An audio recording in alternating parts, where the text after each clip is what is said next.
और हम लोगों को बलपूर्वक रोकने का काम हुआ है।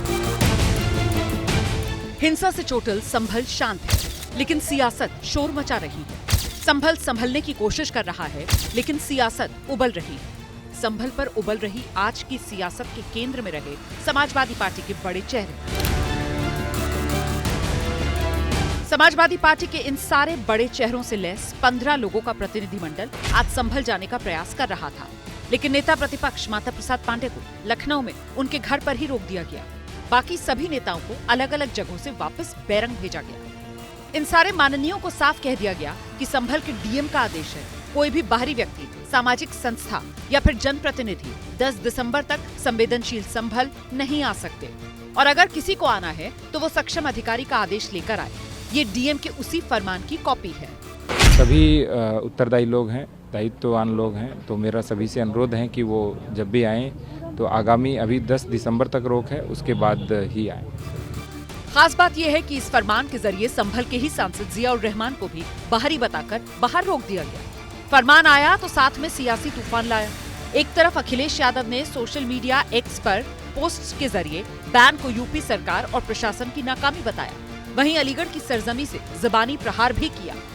और जो प्रशासन बातें समय समय पे कह रहा है, वो सरकार के इशारे पे कह रहा है। जिसने इतना प्रतिबंध लगाया, ये प्रतिबंध और इतनी तैयारी फोर्स की अगर पहले होती तो इतनी बड़ी घटना नहीं होती।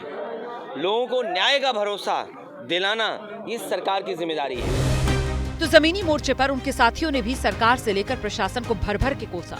समाजवादी पार्टी के नेताओं ने कहा, समाजवादी पार्टी मृतकों के परिवार की मदद करना चाहती है और सरकार को भी मृतकों के परिवार को 1-1 करोड़ रुपए की मदद देनी चाहिए। साहब बड़े साहब हैं, हम लोग छोटे लोग हैं, केवल इसलिए यहाँ रोका जाएगा। हम खड़े हैं कि एसीपी साहब आएंगे। पुलिस प्रशासन और शासन की जिम्मेदारी है, वो चीज सामने नहीं आ सके, इसलिए हमको रोका गया है। लोगों को उनका दर्द जानने के लिए भी वहाँ जाने नहीं देंगे। हमारे लोग हैं, परेशान हैं, उनके बीच में जाना फर्ज है हमारा, तो जैसा भी होगा जाने की कोशिश तो रहेगी। आरोपों की तीर चले तो यूपी सरकार के लिए ढाल लेकर दोनों डिप्टी सीएम सामने आए।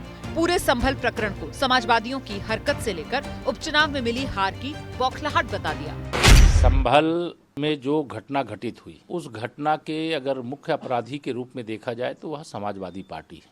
प्रतिनिधि मंडल समाजवादी पार्टी के माध्यम से भेजना, यह एक नौटंकी है, वोट बैंक साधने की राजनीति है। जो संभल के अपराधी हैं वो सब समाजवादी हैं। अखिलेश यादव जी को प्रदेश की, देश की जनता से माफी मांगनी चाहिए।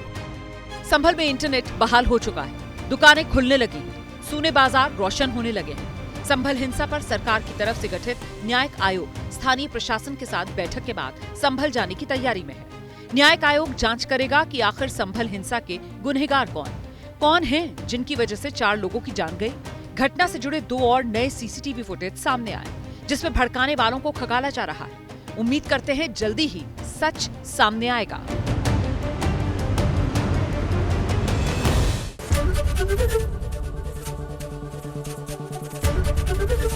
एबीपी गंगा, खबर आपकी, जुबान आपकी।